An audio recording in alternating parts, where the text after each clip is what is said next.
vois, voilà, vraiment, là c'est l'aspect technique, pas technique, mais l'aspect psychologique, ça me ferait chier que tu perdes 4 mois. Même si on bosse jamais ensemble, je m'en fous. Tu es mon pote, tu vois. Donc ça me ferait chier que tu perdes 4 mois parce qu'on n'a pas sorti, ou on ne voit pas ta gueule, ou il n'y a pas un truc marquant te mettant en avant. Tu vois. Parce que oui, c'est bien beau de mettre Julien Roy, ta gueule, avec appeler le numéro. Bon, ok, tu peux le faire avec ChatGPT, tu peux le faire avec Canva. Ah oui, c'est pas très, bon, très long. c'est pas compliqué à faire, hein, t'as pas besoin de nous pour ça. Par contre, voilà, c'est juste moi ça qui me. Non, mais la plus-value, je la vois de toute façon dans votre travail, je la reconnais, il n'y a pas de problème. Mais c'est, en fait, si tu veux, c'est financièrement en ce moment. Le démarrage, le loyer du cabinet, le loyer de la maison, le petit, enfin, tu sais comment c'est. Et donc là, 500 euros, en plus moi je rattrape pas la TVA, donc c'est 500, on va dire 600 balles, tu vois. 600 balles en ce moment, je peux pas me permettre du tout de les mettre. Donc voilà, mais après c'est hyper intéressant la démarche. J'en ai parlé avec ma femme, elle me dit ça tu peux le faire. Tu vois. Donc, après, c'est un effort de mon côté à faire de se dire allez, on a 2000 balles de crédit, il faut y aller pour 4 mois. Non, alors c'est même pas un effort financier. L'effort financier à la limite c'est même pas le plus compliqué. L'effort c'est de se mettre en avant. Ça c'est le plus gros effort pour moi. Mais après, pas te mettre en avant, non, parce que tu te mets pas en avant. Moi dans les vidéos je me mets pas en avant. Je dis pas mes tableaux ils sont beaux, mais si, mais là. Oui, mais tu mets ta gueule en. Oui, non, mais je mets ma gueule. Mais par exemple, si là on tourne le téléphone vers toi, par contre on parle d'un sujet que tu connais, ton taf, tu vas parler naturellement. Oui, je pense. Oui, bon, donc le téléphone, on s'en bat les reins, tu l'oublies. Tu vois ce que je veux te dire ? Oui, mais après, voilà, mais pour moi, c'est un effort. Tu vois, pour moi, c'est un effort et il faut travailler. Non, parce que dans 2 minutes après, tu l'oublies. C'est comme ça. Mais parce que t'es une star, c'est pour non, ça que tu dis ça maintenant. T'es beau. Une star qui fait le con avec Robin. Non, mais c'est pas n'importe quoi. Mais non, vraiment. Non, mais voilà, quand après, tu parles d'un sujet passionnant, un truc qui te tient à cœur, ben, forcément... Vraiment, tu l'oublies, c'est pas. C'est, voilà. Mais il faut, de toute façon. Bien sûr, de toute façon, maintenant, on est dans une ère où toi, tu vas arriver. La pub, passe par là, de toute façon. Donc... Toi, tu vas arriver où, au-delà de la com, ou au-delà de tout ça, tu vas arriver à un moment donné où peut-être tu vas faire des séances filmées pour revoir un petit peu la pathologie du client après. Tu vas peut-être arriver à un moment donné où tu vas te poser un trépied avec ton téléphone et en train de te filmer pour faire débattre peut-être sur ta chaîne YouTube que tu auras plus tard avec tes milliers d'abonnés, ce que je te souhaite. Non mais tu vois ce que je veux te dire ? Parce que la thérapie et le business, il va marcher aussi comme ça. Tu pourras faire des consultations en ligne, tu pourras faire tout ça. Ça, je l'ai mis en place là, il y a voilà. pas longtemps. Mais les gens ne vont pas spécialement se déplacer dans ton cabinet. Mais ouais, en plus, il y a toute une évolution par rapport à la psychanalyse, entre guillemets, la psychanalyse de base ou la vieille méthode. C'est que les gens maintenant, beaucoup de choses se font à la maison. Et oui. Alors que la psychanalyse, normalement, ne se fait pas à la maison. Mais il y a une évolution de ce phénomène où la visio est beaucoup demandée. Même chez les médecins, on fait. C'est ça qui est. Même dans les pharmacies, là. On fait des diagnostics. Enfin, les médecins font des diags et des consultes en vidéo. Et maintenant, il faut passer par là, de toute façon. Il faut passer par là. Donc, là, je l'ai mis en place là, par le site là, de prise de rendez-vous. Ils mettent en place la possibilité de faire des consultations de prise de rendez-vous, tu sais, en visio. Et ça va se faire, c'est vachement intéressant. Ça, en fait, c'est depuis le Covid. Les gens ne pouvaient pas se déplacer. Il y a eu une augmentation des pathologies psychiques. Les gens qui étaient enfermés, qui étaient avec des gens pas forcément clean. Tu vois, l'alcool, les drogues, les comportements, tout ça. Et donc, du coup, il y a une recrudescence des demandes de visio. Et c'est trop bien. Enfin, c'est bien. C'est bien que ça évolue dans ce sens-là. Alors, c'est bien. Enfin, moi, par exemple, pour ce côté-là, je ne suis pas comme un fou, tu vois, parce que je pars du principe que si tu vas voir un psy, c'est pour essayer d'aller mieux. Le fait de te déplacer, de sortir de chez toi, c'est déjà tu as gagné. C'est un engagement, toi, bien sûr. Mais pour les gens qui ne peuvent pas forcément... tu vois, moi, je suis à Toulouse. Le mec qui habite, je sais pas, à Roc et qui ne veut pas se garer, prendre la bagnole, la possibilité il faut qu'elle y soit la possibilité. Ouais, mais si par exemple ce même mec, il souffre d'isolement, il souffre de solitude, il souffre de dépression, il est dans le noir, les volets fermés toute la journée, il t'appelle. Dans tous les cas, une fois que le téléphone il est raccroché, il sera toujours seul, isolé, tandis que là, il prend un bol d'air, il fait l'effort de venir mais te pour voir. lui, c'est peut-être un handicap de sortir. Et ouais, mais bon, tu vois, Mais il faut la thérapie. Alors, je ne suis pas assez calé pour ça, mais je pense que la guérison commence par là aussi. Mais de toute Se façon, mettre un coup de pied au cul et se dire, allez, ah oui, de toute façon, le mec qui prend la démarche de prendre rendez-vous, déjà sans parler de se déplacer ou quoi, de faire la démarche de prendre rendez-vous, c'est déjà un gros step. une bonne chose. Ouais. C'est déjà un gros step. Et il y a beaucoup de gens qui restent bloqués par. Tu sais, on parlait de la vision qu'ont les gens des psys. Tu vois, tu me dis, moi je suis. Mais c'est vrai que le psy, aller chez le psy, pour beaucoup de gens, c'est aller, je suis fou. Ah, mais oui. Et donc en fait, de se dire, je vais y aller pour aller mieux. Déjà, rien de se dire ça, c'est génial en fait. Mais c'est parce qu'on a une génération comme ça. Mais ça commence à se débloquer. Oui, chez les plus jeunes, mais aussi. Mais notre génération, nous, des années 80-90, on est encore fou quand t'allais chez un psy. C'est ça, on n'y allait pas.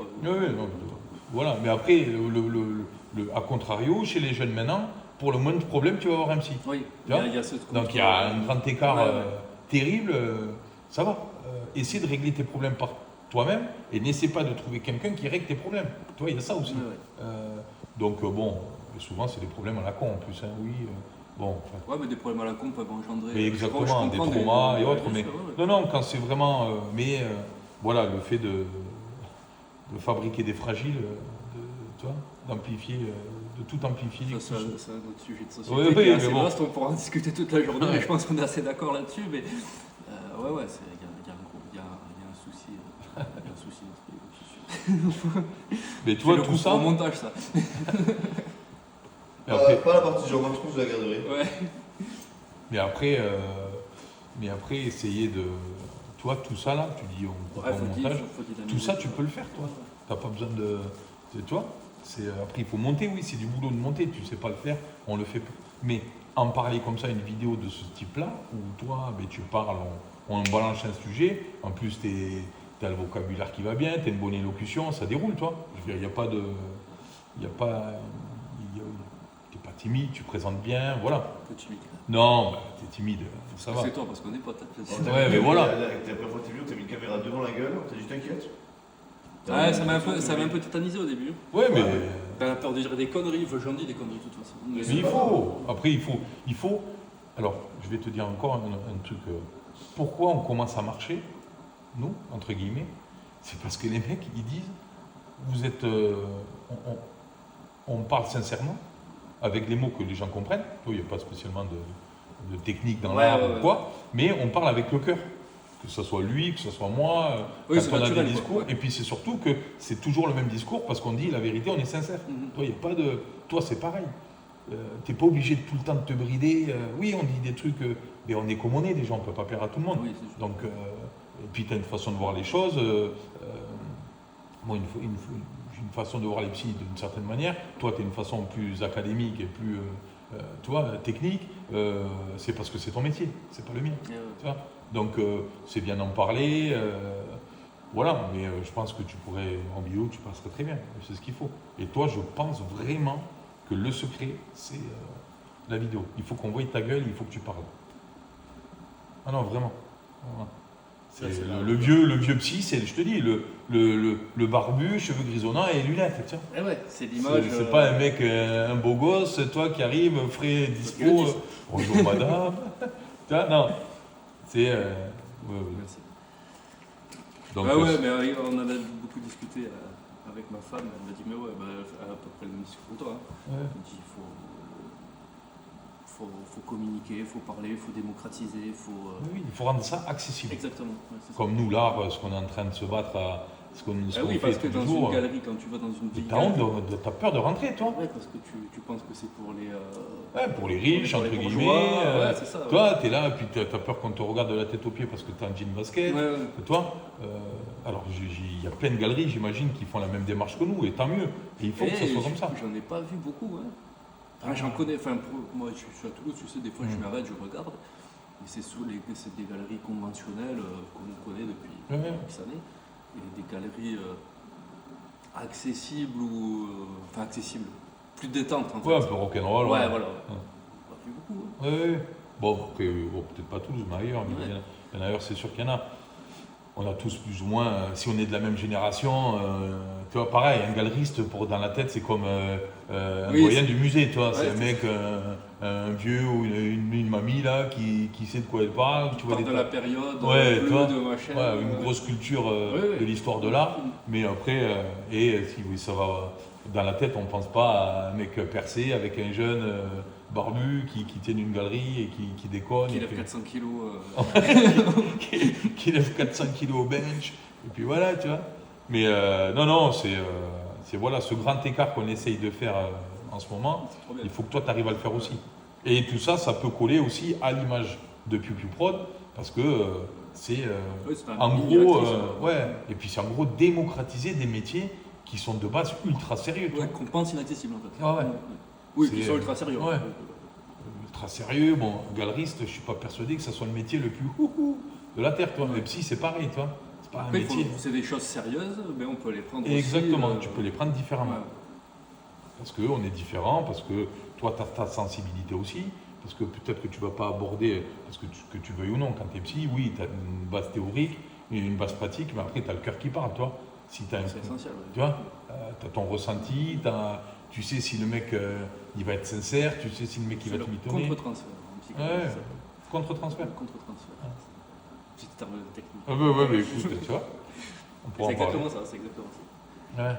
Donc, c'est toutes ces choses-là qui font que tu es unique dans ton job et que tu peux l'appréhender d'une certaine façon. Et c'est aussi pour ça, tu vois, les gens, quand on te dit, quand tu vas voir un psy, peu importe le psy, ce que tu mets derrière, psychologue, psychiatre, psychanalyste, tu as des gens, ils vont te dire, ouais, moi je l'ai vu, il m'a pas plu, je suis parti.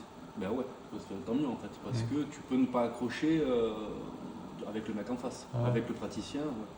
Et en fait, le jour où tu vas trouver ton psy qui te plaît, en fait, qui te correspond. En fait. Mais là, tu vas commencer un travail qui sera beaucoup plus efficace, merci, c'est le terme.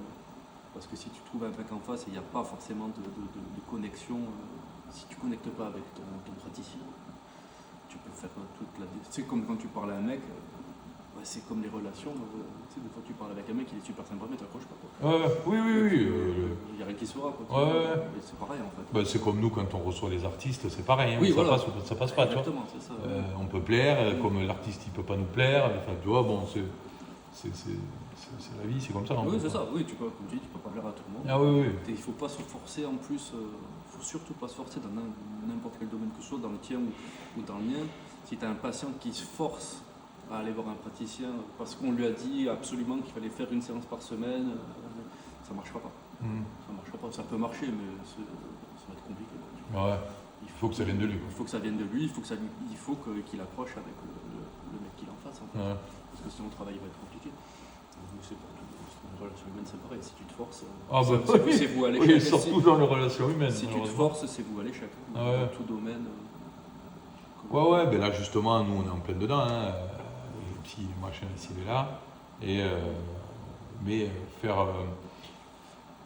faire comprendre à quelqu'un que ça ferait du bien de parler autre que la famille, tu vois, parce que on a des discours, on entend des trucs genre oui, mais toi tu me connais. Et justement, c'est ce truc-là qu'il ne faut pas. J'ai déjà un fil. Et puis aussi, on prend la peine de l'autre. Le psy, il est un peu détaché de tout ça, toi. Il l'apprend aussi. Oui, mais tu vois ce que je veux te dire, c'est quand ça touche les proches et que c'est personnel. Tu vois un proche souffrir, tu vas souffrir parce qu'il souffre. Bien sûr, le psy, il va être attristé ou il va être empathie. Il est formé pour ne pas. Voilà. Et puis en psychanalyse, on a un psy référent.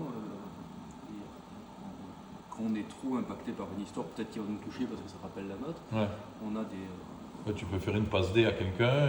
Non, on va voir notre psy référent de soutien pour justement décharger ça, pour dire pourquoi ça nous touche. Et ça, c'est une obligation en fait. On a tous un psy référent de soutien pour si jamais il y a une histoire qui nous touche ou qui nous bouleverse. Le psy va avoir un psy, quoi. Le psy va avoir un psy, bien sûr. D'accord. Ouais, mais après voilà, malheureusement dans beaucoup de familles c'est ça. Il y a des gens qui se privent d'y aller parce qu'ils parlent aux parents, aux enfants. C'est déjà une bonne chose, mais c'est vrai que le récepteur, il n'est pas forcément. Mais c'est surtout que le récepteur, des fois, il en prend plein la gueule pour que dalle, tu vois. Et on est là, on fait comme on peut, et après, le reste, voilà. Mais donc, trouver un psy, aller en voir un, et puis faire comprendre aux gens que un psy, c'est pas forcément parce que tu es malade. Tu vois, dans la tête de l'inconscient collectif, le psy, c'est t'as un problème. Ouais. Non. Tu peux, aller le voir parce que tu as besoin de parler à quelqu'un, tu as besoin de pleurer, peut-être que tu feras que pleurer, tu as besoin de crier, mais tu vas crier avec lui, et puis au bout de tu vas crier une fois, tu vas crier 2 fois. C'est un espace neutre. Voilà, tu vas crier 3 fois, et peut-être la 4e, tu vas parler. Et à ce moment-là, ça sera gagné. Et puis voilà, c'est... Enfin bon. Et puis c'est un espace de neutralité, tu sais, comme tu dis, quand tu parles à la famille ou les copains, c'est pas forcément neutre. Ou c'est pas leur faute. Non, mais c'est surtout qu'on sait comment prendre les gens. Donc... on sait sur quel levier on ne va pas appuyer parce qu'on les connaît par cœur, on sait quel discours on ne va pas aborder, on sait. Donc il y a plein de pistes qui s'éliminent inconsciemment. Exactement. Donc, mais bon. Et là, pour en revenir à la fille que tu parlais tout à l'heure, ça va mieux depuis qu'elle voit le kinésiologue là. Elle l'a vu. Non, mais moi je suis pas. Après, c'est mon avis personnel, mais je ne suis pas fan de tout ça. Quel âge elle a, elle ? 19. Je ne suis pas fan de ça.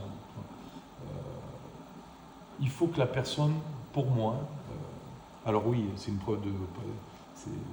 On est affaibli psychologiquement quand on va voir un psy, parce que ça veut dire que on arrive, enfin pour moi, toujours pareil, il y a des notions qu'on n'arrive pas à appréhender, donc il faut demander ou l'aide de quelqu'un. Donc c'est pour ça qu'on, dans l'absolu, on suit la démarche d'aller voir un psy. Mais bon, il faut que tu aies surtout le caractère qui va après. Tu vois, après une séance, il faut que tu puisses te remettre en question et te dire, allez, ça va aller mieux, j'ai fait la démarche, j'ai écouté ce qu'il m'a dit, ou j'ai parlé, ça va mieux. Moi, je pense que, alors ça va pas mieux dessus. Enfin, oui, c'est pas la première séance que voilà. Mais je pars du principe que si on parle à quelqu'un et j'ose espérer que quand tu fermes la porte du cabinet, il y a un peu de mieux. Même si ça rechute 2 jours après, mais tu sais, ce poids. Oui, il faut. Oui, c'est le but. Il faut comme quand tu vas chez le dentiste, tu as mal. Tu sors du dentiste, tu as moins mal. Bon, tu es encore anesthésié, ok, mais tu vois. Le but du praticien, oui, c'est d'alléger la souffrance. Voilà. Ça, c'est mon but premier. Hein. Par contre, quand tu sors de là-bas et que tu as le psychique et le psychologique qui ne suit pas, dans le sens où... oui, si ça te remet au fond... si ça te remet au fond de la gamelle pour une semaine en te disant tu es désagréable avec les gens qui t'entourent parce que tu as pris ultra au premier degré ce qu'on t'a dit, non, pour moi, c'est pas une thérapie. Tu vois. Justement, une thérapie, c'est fait pour exorciser ce que tu as en toi. Ça prend du temps. Non, c'est pas... Ça prend du temps. Suivant les personnes, suivant les pratiques, ça prend plus ou moins de temps, mais c'est vrai que... Et le MDR, là, c'est quoi? C'est alors l'acronyme, c'est j'ai plus l'acronyme. C'est une méthode avec les yeux de réorganisation, j'allais dire cérébrale. Je suis pas très calé en EMDR. Moi, j'ai fait une séance. C'est de la stimulation visuelle, ouais. Qui alors je connais pas trop les tenants et les aboutissants. J'en ai fait une fois, ça a pas mal marché. Le MDR, c'est comme un peu l'hypnose, ça marche pas sur tout le monde. Ouais. Faut être réceptif. Faut être réceptif et puis ça peut marcher un temps et il y en a ça marche dès la première séance et très bien, tant mieux tu vois. Mais tu poses pas trop de mots. C'est plus une un travail interne. C'est plus une réorganisation psychique mais qui c'est un travail mais c'est pas un travail d'introspection. La psychanalyse c'est un travail d'introspection où tu vas chercher dans les tripes, réfléchir. Voilà, tu vas chercher, tu vas mettre des mots sur des émotions, tu vois, des concepts et des choses comme ça. Le MDR, c'est pas trop ça, c'est de la stimulation optique, neuro-optique, je sais plus comment ils appellent ça. Le MDR, putain, j'ai plus l'acronyme. Mais bon, c'est pas grave. C'est une méthode qui peut être en complément en fait, d'une psychanalyse ou d'une psychothérapie. Mais ça a des bons résultats. Pas sur tout le monde, mais quand ça c'est bon. Moi j'ai fait une séance pareil par curiosité. J'ai fait plein de choses par curiosité, tu sais, d'aller voir. Je suis curieux. Ouais, bon, comme toi quand même. Mais si, mais pour voir, tu vois, comment les autres branches fonctionnent en fait, tu vois, pour avoir un regard assez global. Et c'est vrai que le MDR a pas mal marché sur certains trucs. Tu vois, la kinésio, j'ai pas compris comment il fonctionnait. Ça a des résultats, ça dépend des gens, ça a eu un résultat qui n'était pas du tout attendu. Mais voilà, pour moi, la kinésio, c'est assez obscur pour moi. Le MDR, il y a des études, c'est un peu plus encadré, le MDR quand même. C'est une branche de la psychologie. Donc ça a des bons résultats sur des pathologies, sur certaines personnes. Ouais, sur des gens qui en ont besoin. Sur des gens qui en ont besoin. Et même si tu en as besoin, ça peut des fois pas avoir de résultats. Tu as des gens comme l'hypnose, tu vas essayer de les hypnotiser, ils vont dire qu'est-ce qu'il fait le mec. Ouais. Michel, arrête. Ouais, j'en ai marre. Bon, arrête. Chiant, Michel. Ça dépend des profils de chacun. Après, on n'est pas tous foutus de la. Ouais, On est tous uniques, de toute pareil. façon. Ah, On est oui. tous uniques. On a tous 2 bras, 2 jambes, on mange tous, on va tous aux toilettes, mais On ça n'est c'est pas tout ce qui nous pareil. rassemble. Après, on n'est pas forcément. On est tous uniques. Tout ça. C'est-à-dire qu'on parlait de trauma tout à l'heure. Un accident de voiture n'aura pas le même impact sur toi, sur moi ou sur Robin. Ah oui. Tu vois, un accident de voiture, ça peut être traumatisant pour moi, et pour toi, ça peut être un truc banal de la vie. Oui, c'est ce qui arrive. J'ai oublié 3 caisses, ouais, bon, voilà. Voilà, c'est pas On les a laissées où elles étaient, tu vois. Et t'as des gens qui vont plus reprendre la bagnole. Ouais, Tu vois, qui vont avoir une phobie des transports, une phobie, ça va développer quelque chose chez eux. Quoi. Ouais. Je pars dans les extrêmes. Mais... Ah non, Voilà. comme souvent quand on entend un cambriolage, je me suis fait cambrioler, il y en a qui ont...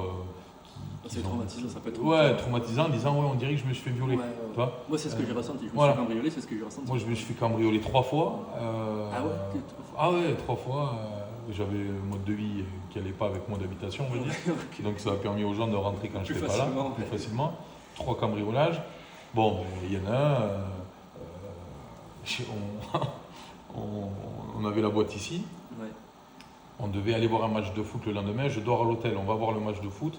Et après le match de foot, Ah, quand t'avais la boîte, l'escalade. ouais. Et on rentre à la maison et je dis au gars, bon ben allez, on va brancher la play, mettez-vous au salon, je vais me doucher. Et je pars me doucher, et je sors de la douche, et je vois les gars, ils étaient debout. Je dis, qu'est-ce qu'il y a? Ben, asseyez-vous, mettez-le. Ouais, il n'y a plus le canapé, il n'y a plus la télé. Non, et il me dit, mais elle est où la télé? On s'assoit où? Il se faisait un aile comme ça. Et puis il m'avait tout tapé. Ils avaient pris le temps de me trier les habits. Ah ouais. Une autre fois, la voiture, puis ils sont rentrés pendant qu'on dormait. Putain, ouais, ça c'est un enfer. Ouais, un homme jogging. Moi, Il avait tapé la bagnole pendant qu'on dormait. On était 3 à dormir dans la maison. Ah ouais. Mais bon, ça m'a. J'ai pas été traumatisé, tu vois. Ouais. Je me suis fait taper. Bon, le mec, il a été bon. On se serait levé, il aurait pris une valse, ça c'est sûr, tu vois. Mais on s'est pas levé, on n'a pas vu. Il a été bon, il a fait de mal à personne. Voilà. Mais d'autres gens, ils auraient vécu ça, peut-être, enfin, sûrement même. Moi, c'est moi qui sois mal câblé, tu vois. Un cambriolage chez moi à Rock, là. Ah ouais, j'ai mal vécu, j'en ai pas dormi pendant quelques jours. Parce que tu te dis, le mec il va revenir, en réalité, tu penses au pire, il y a ta femme, il y a ce truc. Mais ouais, ça dépend des gens. Hein. T'es inquiet ou pas inquiet. Oui, voilà, il y a un peu d'anxiété qui varie. Nous, avec Robin, on est anxieux. Hein. Ouais, vous avez l'air, ouais. Ouh là là. Oh, je dors pas, moi. Ouais, bon, en ce moment, le sommeil, c'est compliqué avec Léon, là. Ah ouais, ça. Putain. Ouais, mais samedi, putain. Enfin, c'est même pas samedi, c'est tout le week-end. Là, il a fait 3 mois, là, je sais pas ce qui se passe. Les dents. Il y a les dents, il y a la croissance, il y a le truc. Il faisait ses nuits, là, il a quasiment fait ses nuits, tu sais, au début. Putain, il dormait, on a trop de chance. Quoi. Mais là, ça fait quelques semaines où. Putain, tu comptais dans le sommeil. Quoi. Ouais, ça fait plus aucun rôle. Bon, après, il va reprendre un rythme. Oui, non, je m'inquiète pas, après, il va bien. Ouais, putain, c'est compliqué. Il s'appelle comment, le professeur? C'est quoi son surnom, petit? Le professionnel. Le professionnel. Léon, Oui, le film. Ouais, mais écoute, réfléchis-le. Ouais, non, mais c'est réfléchi. De toute façon, j'attends de faire un peu de chiffre d'affaires. Et puis, de toute façon, même avant, on se reverra. Mais bien sûr. Pas que pour ça. Hein. Il y a les vernissages, il y a d'autres expos. Le 6 mars, t'en as une. Ok, t'as voulu trop venir. J'ai dit, ouais, non, mais là, moi, j'avais pas dormi de la nuit. Léon était fatigué. Plus parce qu'on voulait passer avec le petit, tu sais. Ouais. Bon, bah, repasse en plus, là, il faisait pas spécialement beau, il a plu toute la journée. C'était pas rigolo. Puis il y avait eu du monde, tu vois. Enfin, tant mieux pour nous, mais il y a eu du monde, tu vois, c'était pas rigolo s'il y avait le petit qui n'avait pas dormi. Bon. Bah ouais, non, on avait tous les trois pas dormi. Elle est plus motivée que moi, mais j'étais là, non, moi je peux rien faire là. Il y a bosse, elle ou pas? Elle reprend le 17 février. Ah. Là, on a eu la crèche. Putain, ça aussi, c'était un parcours de combattant pour avoir la crèche. On m'en parle pas. On a eu la crèche, en plus, on habite à Rangueil, tu sais. On a pu avoir une place à Rangueil au dernier moment. Donc, on peut y aller à pied à la crèche. Et tout ça. Oh, top. Donc, ça, déjà, ça nous enlève un poids. Enfin, un poids. Moi, ça me fait chier de le mettre à la crèche. Hein, mais ça nous enlève un poids de comment on fait pour garder le petit. Ça serait moi, je le garderais à la maison. Ah ouais, tu m'étonnes. Bonjour.